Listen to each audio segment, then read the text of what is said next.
Salut les 20 joueuses et 20 joueurs, bienvenue dans cette 20 jeux d'explication des règles. Ici Swatch et aujourd'hui je vais vous présenter Stroganoff. Stroganoff qui est le dernier jeu de Game Brewer qui va bientôt être lancé sur Kickstarter. Game Brewer, un éditeur qu'on aime beaucoup chez 20 jeux puisqu'ils ont fait Gentes, ils ont fait Chimera Station pour n'en citer que deux. Et en plus celui-ci a été réalisé par Andreas Steving, l'auteur de Hansa Teutonica, de Gugong, aussi chez Game Brewer, donc c'est du costaud. Le jeu est de 2 à 4 joueurs, annoncé pour une durée de 90 minutes, et ça tient plus ou moins la route, dans vos premières parties peut-être un petit peu plus. Et donc voilà. Et oui, quel est le thème? Eh bien le thème c'est le tsar qui va nous envoyer, nous sommes la famille Stroganoff qui connaissons très bien la Sibérie et il va nous mandater pour aller explorer la Sibérie et ramener des histoires de la Sibérie, des chansons qu'on lui raconte, qu'on le fasse rêver de la Sibérie. Alors, comment se passe le jeu Stroganoff? Donc, le jeu Stroganoff, en fait, vous avez ici le décompte du tour, on va dire. Donc, le jeu se joue en 4 tours et chacun des tours a une phase de printemps, d'été, d'automne et d'hiver. Donc, 1 tour, 2 tours, 3 tours et 4 tours. Et le jeu est fini. Donc, ici, hein, printemps, été, automne, hiver. Au printemps, été et automne se passent de la même façon. En hiver, c'est une phase de reset, on va dire, hein, donc de remise à zéro. On le voit ici, en fait, sur le plateau de jeu. Donc, le printemps, l'été et l'automne, vous réalisez des actions. Et en hiver, il y a un reset. Alors, qu'est-ce que vous faites au printemps, en été et en automne? Eh bien, vous faites 3 ou 4 actions. La première action que vous faites, vous bougez votre cosaque, puis vous réalisez une action de base, puis vous pouvez réaliser une action de base qui est mise en argenté ou une action avancée qui est mise en doré. Et vous pouvez même réaliser une deuxième action avancée ou une deuxième action de base. La première action, donc, vous bougez votre cosaque de deux crans. Donc votre cosaque est ici. On commence chaque année ici. Donc à la fin d'une année, ils seront probablement ici. Ils vont revenir sur la case de départ. Donc on commence chaque année ici. Et vous bougez vous commencez par donc le joueur le plus à gauche commence la partie et va commencer par déplacer son cosaque. Donc il déplace son cosaque comme est indiqué ici de 2 cases, donc une ou 2 cases, donc il va faire 1 ou 2. S'il veut, il peut augmenter même plus loin. Donc il peut payer, hein, donc chaque joueur a des chevaux. Ce sont des chevaux de valeur 1 et ça de valeur 3. Hein. Donc ça vaut 3 chevaux de valeur 3. D'ailleurs, c'est indiqué ici sur le plateau de jeu. Les chevaux mauves, on va dire, équivalent à 3 chevaux. Donc, vous pouvez payer un cheval pour déplacer votre cosaque d'une case en plus. Vous pouvez payer 3 chevaux pour le déplacer de 2 cases en plus et vous pouvez payer 6 chevaux pour le déplacer de 3 cases en plus. Donc vous pouvez déplacer votre cosaque de 2, 3, 4, 5 cases en payant des chevaux. Donc normalement 1 ou 2 cases, mais vous pouvez aller jusque 3, 4, 5, 6 en payant pas mal de chevaux. Hein. Donc c'est très cher, mais une fois qu'il est déplacé, là vous pouvez réaliser une action d'abord de base. Donc l'action de base, elles sont indiquées ici. Donc vous pouvez prendre une pièce, hein, donc les pièces sont ici. Vous pouvez prendre une pièce. Vous pouvez déplacer encore une fois votre cosaque de 1 ou 2 cases. Donc on est obligé de déplacer de minimum une case. Hein, quand on déplace, donc au début du tour, quand je déplace mon cosaque, eh bien je déplace de minimum une case. Je ne peux jamais le laisser à sa place. Donc ici de 1 ou 2 cases. Ici vous prenez 4 chevaux. Et ici, vous pouvez soit chasser une fois, soit chasser 2 fois en payant une pièce. C'est quoi chasser? C'est ce qu'on va faire principalement. Donc souvent, ces actions-là, on ne va pas les réaliser. On va principalement chasser. Et chasser consiste à aller chercher des peaux. Donc ici, une peau de renard ou une peau de cerf. Donc chasser une fois, c'est je prends la peau la plus au-dessus, donc de moins grande valeur, je la mets dans mon stock. Et si je chasse une deuxième fois, donc je paye une pièce, je peux prendre la deuxième peau et la mettre chez moi. Ce sont un peu les ressources du jeu.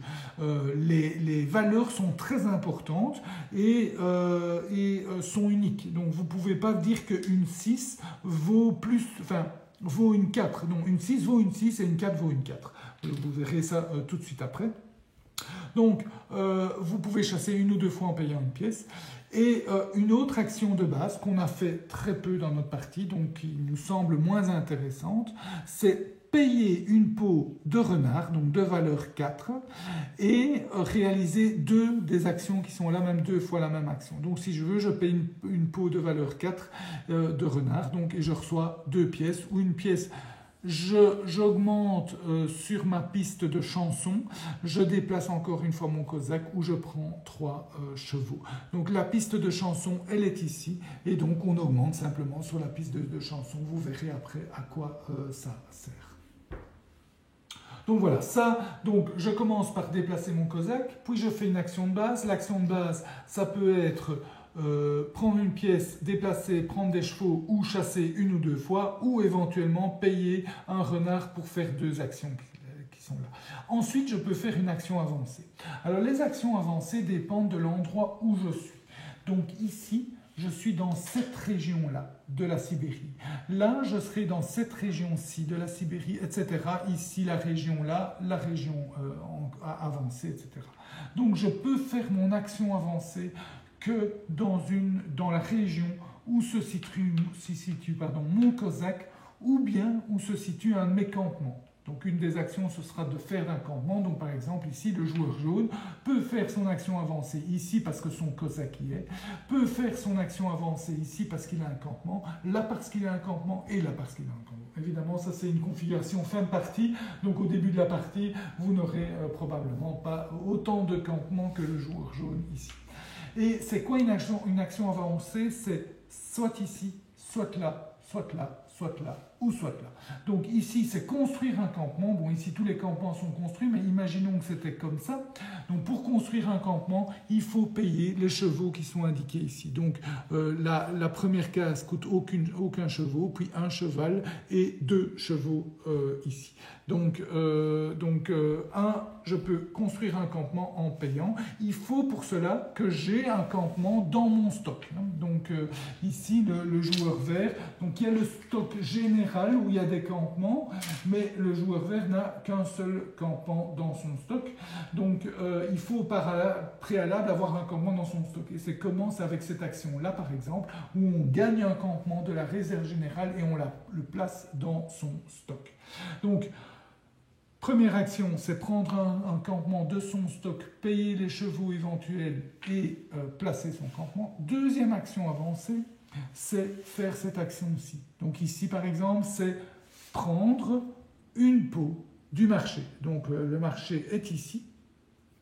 Et vous prenez la peau que vous voulez. Donc vous prenez la peau dans le marché, vous la mettez sur votre plateau et vous remplacez la peau du marché directement par une peau du sac et que vous placez ici. Si jamais vous prenez une peau de valeur 8, vous avancez donc c'est un ours, vous avancez de 2 sur les chansons. D'ailleurs, c'est marqué ici, quand vous prenez une peau de valeur 8, vous avancez de 2 sur les chansons. Donc ça, c'est vraiment bien dans le jeu parce que tout est expliqué sur le plateau et sur les plateaux personnels. Donc, je vous dis, on prend une valeur 8, on avance de 2 sur les chansons.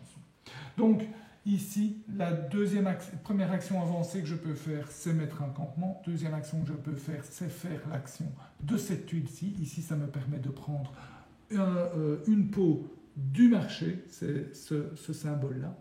Ici, je peux prendre ceci. Ceci me permet de faire directement et de défausser l'action. Donc j'avance de 1 sur les chansons et je prends un campement de la réserve générale à ma réserve personnelle. Et la dernière chose que je peux faire, enfin l'avant-dernière chose que je peux faire, c'est prendre un contrat du tsar. Et donc quand je prends un contrat du tsar, c'est simplement, il faudra après que je le réalise. J'y reviens après pour dire comment je réalise un contrat du tsar. Et la dernière chose que je peux faire, c'est acheter une tuile paysage. Pour acheter une tuile paysage, c'est indiqué ici, je dois payer 2 pots de la région où je suis, donc où je veux acheter le paysage. Donc ici, vous voyez cette région-ci, les pots à payer sont des pots de furet de valeur 2. Ici, ce sont des pots de lapin de valeur 3. Ici, ce sont des pots de, je ne sais pas ce que c'est, une drôle de bébête, on va dire un pangolin, de valeur 5. Ici, un cerf de valeur 6. Et ici, un loup, à mon avis, de valeur 7. Donc ça a été mis plus ou moins au hasard, c'est-à-dire qu'on en a tiré une au hasard au début du jeu qui est pour l'action de base, et puis les autres sont mis de manière chronologique. Donc, dernière action, c'est acheter une tuile paysage. Je dois payer 2 tuiles de la région où je suis, donc 2 tuiles de valeur 2, et c'est 2 tuiles exactes. Hein. Je ne peux pas payer 2 tuiles d'une autre valeur, de 3 ou de 4 en me disant que c'est plus haut. Non, c'est 2 tuiles de valeur 2, et autant de tuiles de valeur 2 qu'il y a de tuiles dessus. Donc si par exemple je suis ici, si je veux acheter cette tuile-ci, je suis dans la région de valeur 3, je dois payer 2 tuiles de valeur 3, plus 1, 2, 3, 4 tuiles de valeur 3. Donc 6 tuiles en tout. Donc c'est beaucoup, évidemment. Donc je paye 6 tuiles, je prends ceci, je prends toutes les tuiles pots qui sont sur la tuile, et je gagne le bénéfice qui est ici. Donc 3 points de victoire ici. Ici, je peux prendre une peau du marché et je reçois 3 chevaux. Donc vous voyez, ça ce sont les différentes actions avancées qu'on peut faire. Donc je peux construire un campement, acheter une tuile paysage, je peux bénéficier de ce bonus-là, je peux bénéficier du bonus qui était ici, ou je peux prendre la carte contrat du tsar. Enfin, donc, qu'est-ce que j'ai fait à mon tour? J'ai déplacé mon cosaque, j'ai réalisé une action de base parmi celles-ci, et j'ai réalisé une action avancée parmi les 5 possibles ici. Ensuite, je peux réaliser une deuxième action, soit avancer en payant une peau de la région où je veux réaliser l'action avancée. Et dans quelle région je peux réaliser l'action avancée? Dans la région où se trouve mon cosaque ou un de mes campements. Et je paye la peau qui correspond à cette région. Donc par exemple ici dans cette région, une peau de 5. Hein. Donc j'ai un campement jaune, je peux réaliser une des 5 actions avancées en payant une peau de valeur 5, où je paye n'importe quelle peau et je réalise à nouveau une action de base. Donc pour rappel, les actions de base, c'est recevoir une pièce, déplacer mon cosaque, c'est recevoir 3 chevaux ou faire 1 ou 2 chasses en payant une pièce. Donc voilà, ça c'est ce qui se passe à mon tour. 1, je déplace. 2, je réalise une action de base. 3, je réalise une action de base ou avancée. Et puis je peux encore payer pour réaliser une deuxième action de base ou avancée. Puis le deuxième joueur fait la même chose, il se déplace. Il peut payer pour déplacer en plus. Par exemple, ici, il paye 3 chevaux et il se déplace en plus. Il peut réaliser une action de base et il réalise 1 ou 2 actions avancées ou de base. Et puis, on passe à l'été. En été, le joueur qui est premier ici se déplace. Par exemple, il va se déplacer là. Il va faire ses actions de base et avancées. Le deuxième joueur va se déplacer, va éventuellement payer des chevaux, va faire ses actions de base et avancées. Puis on passe à l'automne, même chose, le joueur qui est en tête va se déplacer, va faire son action de base et ses actions avancées.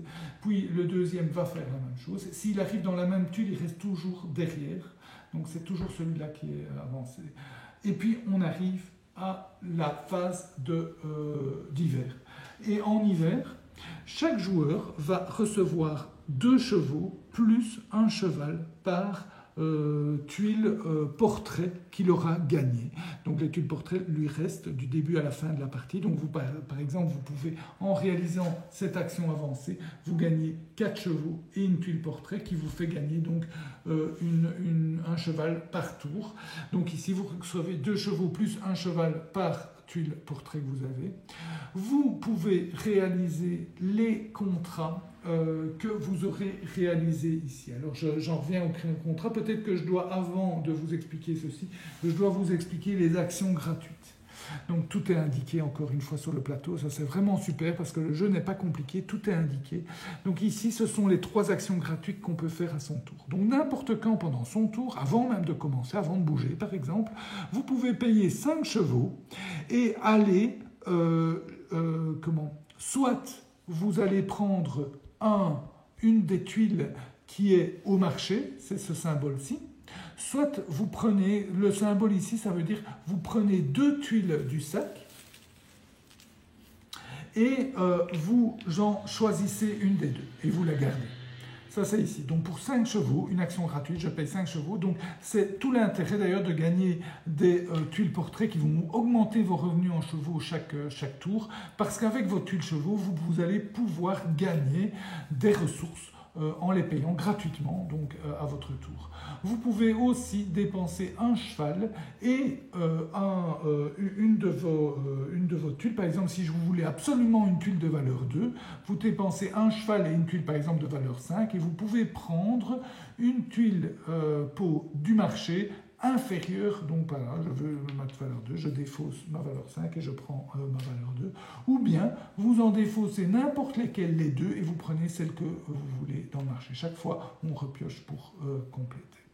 Donc ça, c'est les 2 actions gratuites qu'on peut faire. La dernière action qu'on peut faire, c'est réaliser un contrat, une demande du tsar. Alors les demandes du tsar, elles sont indiquées comme ça. Donc ça, c'est l'exigence. Ici, vous devez avoir 3 tuiles, pot de valeur 5. Et vous en défaussez, ce qui est marqué en rouge, vous en défaussez 2 rouges, 2 de valeur 5. Donc ça dépend des tuiles, c'est 1 ou 2. Par exemple, celle-ci, vous devez avoir 4 tuiles de valeur 4 et vous en défaussez qu'une seule. Vous gagnez les points de victoire qui sont là et vous gagnez l'habilité qui est là. Donc là, ici, à chaque hiver, vous gagnez 2 points de chanson. Ici, quand vous faites une action chasse, vous pouvez chasser sur les 2 tuiles à côté, les 2 tuiles paysage à côté de vous. Ici, en hiver, vous gagnez 3 chevaux. Ici, en automne, vous pouvez réaliser une action avancée où se trouve votre cosaque ou bien un campement. Ici, au printemps, même chose, vous pouvez réaliser une action avancée, etc. Donc vous avez ici, le joueur ici pouvait avancer 1 de plus, quand il chassait, il pouvait chasser 2 fois sans payer de pièces, etc. Donc pas mal de combinaisons et de choses différentes qu'on peut gagner avec ces contrats. Donc ces contrats vont donner une certaine asymétrie et ça c'est super, quoi. Les joueurs vont construire leur asymétrie, leur pouvoir et ils vont se baser sur leur pouvoir pour avancer dans le jeu. Donc je reviens à l'hiver. En hiver, on reçoit les chevaux en fonction de nos revenus, donc 2 plus 1 par tuile. On peut réaliser les actions de nos contrats du tsar qui ont été réalisés. Donc par exemple ici, le joueur avait construit, il avait eu à un moment donné 3 tuiles pot de valeur 6, il en avait défaussé une, il a gagné 2 points de victoire, il a glissé, évidemment je ne vais pas y arriver, mais enfin bon bref, il a glissé sa carte sous son plateau et à chaque hiver, il gagne ceci, donc c'est ce symbole-ci. Ensuite, dans l'ordre du tour, donc ici par exemple c'est jaune et puis vert, les joueurs vont pouvoir dépenser des chansons, des valeurs de chansons pour chanter des chansons à la louange du tsar et à la louange de toutes les aventures qu'ils auront réalisées et payer autant de chansons pour réaliser une des 2 tuiles. Ici c'est à 2 joueurs, donc il y a 2 tuiles à chaque tour. Donc ici par exemple en payant 12 chansons je gagne 6 points de victoire. Ici en payant 8 chansons je gagne 2 points de victoire et une action avancée de la tuile village, donc de cette tuile-ci. Donc ensuite, je vous ai dit, on peut acquérir, dans les actions avancées, on peut acquérir des tuiles paysages. Donc quand on acquiert une tuile paysage, il y a des trous. Imaginons que ces tuiles paysages ont été acquises, il y a des trous et donc on va toutes les décaler, on va toutes les repousser, en piocher de nouvelles. Donc on remet des nouvelles et on va mettre des tuiles peau dessus. Puis les Cosaques reviennent à la case de départ en gardant l'ordre du tour. Puis on défausse tout ce qu'il y a dans le marché, on remet des nouvelles tuiles et ensuite on va tout décaler. Donc les tuiles chansons qui restent, on va les remplacer par de nouvelles tuiles chansons. Les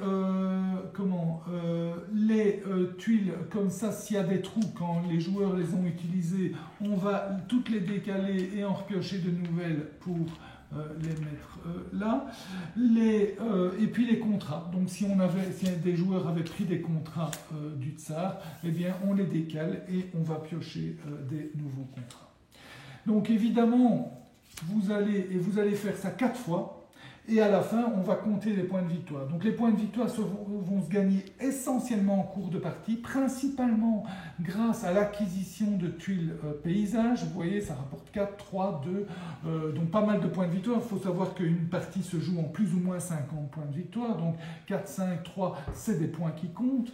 Vous allez gagner les points de victoire comme ça essentiellement, aussi en faisant des contrats du Tsar, entre 1, 2, voire 3 points de victoire. Et à la fin du jeu, vous allez aussi gagner des points de victoire en fonction d'autres éléments. D'abord, les tuiles paysages que vous avez. Si vous arrivez à avoir 3, donc il y a 4 tuiles de paysages différents, donc vous voyez ici, ils sont symbolisés et on les voit dans les images qui sont là. Donc ici, 4 tuiles différentes, c'est 6 points de victoire. Si c'est 3 tuiles différentes, c'est 3 points de victoire. 2 tuiles différentes, c'est 0 point de victoire. Donc on peut avoir plusieurs séries, évidemment.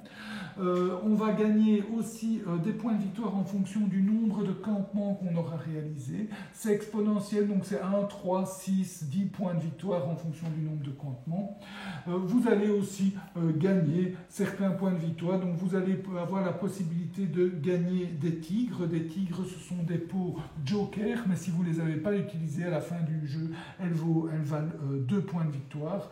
Vous allez aussi gagner des points de victoire grâce à votre piste de chasse. Donc en fait, avec une action comme ça, donc quand il y a ce symbole-là et que vous réalisez cette action, vous devez payer une peau de la valeur supérieure. Donc imaginons que le joueur ici soit par exemple ici, vous pouvez, quand vous faites cette action-ci, vous pouvez payer une peau de valeur 4 pour avancer là. Vous n'êtes pas obligé, mais vous pouvez le faire. Ensuite, vous recevez un des bonus qui sont là. Donc un point de victoire ici, réaliser une action avancée de type comme ceci, donc de cette tuile-là, les tuiles village, avancer de 2 sur la piste de chanson ou recevoir 3 chevaux. Et donc, chaque fois que vous réaliserez cette action, vous pouvez tout simplement prendre un des bénéfices qui est là, ou éventuellement payer en plus, ici, une peau de valeur 5 pour descendre et prendre un des bénéfices qui est là.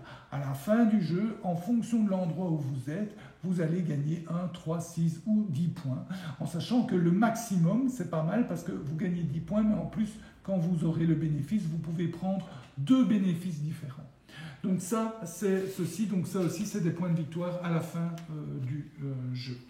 Vous gagnez des points comme ça, vous gagnez des points par vos campements, je l'ai dit. Et puis alors à la fin, vous pouvez défausser 5 chevaux pour gagner une tuile peau. Et par 2 tuiles peau, vous gagnez 1 point de victoire. Et par 4 avancements sur la piste de chanson, vous gagnez 1 point de victoire.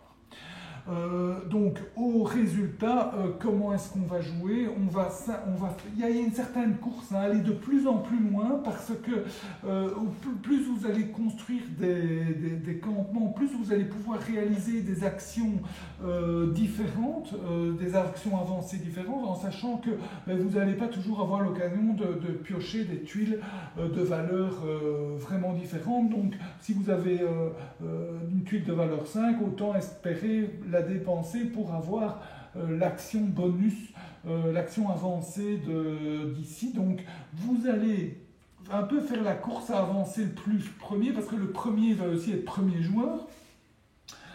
Pour pouvoir faire les actions avancées, pour pouvoir aller chercher les tuiles qui sont ici, pour pouvoir être le premier peut-être à aller prendre des tuiles dans le marché, et toutes ces tuiles vont vous permettre d'acquérir des tuiles comme ça qui vont vous rapporter pas mal de points de victoire, mais également pour pouvoir construire ceci, en sachant que les chevaux, plus vous aurez des chevaux, plus vous allez pouvoir les dépenser pour gagner des nouvelles tuiles pots. Et les pots vont vous servir à acquérir encore des choses comme ça, des tuiles paysages comme ça, ou des contrats du tsar qui vont vous augmenter une certaine asymétrie, qui vont vous donner une asymétrie de certains pouvoirs sur lesquels vous pourrez compter pour axer votre stratégie.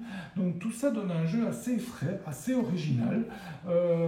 Évidemment, il y a du gain et de la dépense de ressources, mais vraiment un jeu assez frais, sympa, parce que vous construisez une asymétrie, vous construisez un moteur, donc au fur et à mesure du jeu, vous verrez, vous deviendrez de plus en plus puissant, vous allez pouvoir réaliser de plus en plus d'actions, donc c'est sympa. Donc c'est clairement une belle réussite, on retrouve la patte du maître, une originalité, un thème assez bien fait, hein, on est vraiment dans cette exploration de la Sibérie, avec ses différents paysages, avec les campements, avec le fait d'aller le plus loin possible, de chanter les chansons pour le tsar, donc, et pas mal de choix, et pas mal de possibilités, de combinaisons à votre tour. Vous n'allez pas faire votre tour directement, hein. Vous allez réfléchir, ok, sur quelle tuile je vais aller pour réaliser quelle action ensuite, prendre quelle tuile pot, quelle action avancée je vais faire, ah mais pour faire cette action avancée il me faut ceci, donc voilà, pas mal de planification, d'anticipation, bien profiter de son asymétrie, et tout ça donne un jeu très très agréable que je vous conseille.